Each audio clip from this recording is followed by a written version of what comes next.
The Canon error code 1412 indicates that the printer is unable to recognize the ink tank. This issue can be caused by a variety of factors, including poorly installed ink cartridges, outdated printer drivers, or the use of unrecognized cartridges.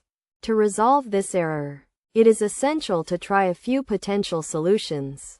Firstly, ensure the ink cartridge is installed correctly by removing the ink tank corresponding to the color displayed on the printer's LCD and then reinstalling it, making sure to push the tank into position until a click is heard.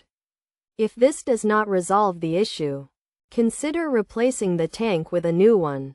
Additionally, updating the printer drivers can be an effective solution. This can be achieved by visiting the Canon website, identifying the printer model, and downloading the relevant driver for the operating system being used. After installing the updated driver, restart the computer and attempt to use the printer again to see if the error has been resolved.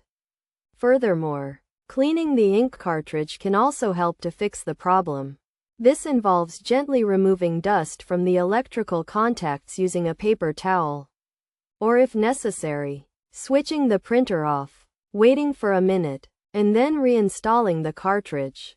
By following these steps, the Canon error code 1412 can be effectively addressed and the printer can be restored to normal function.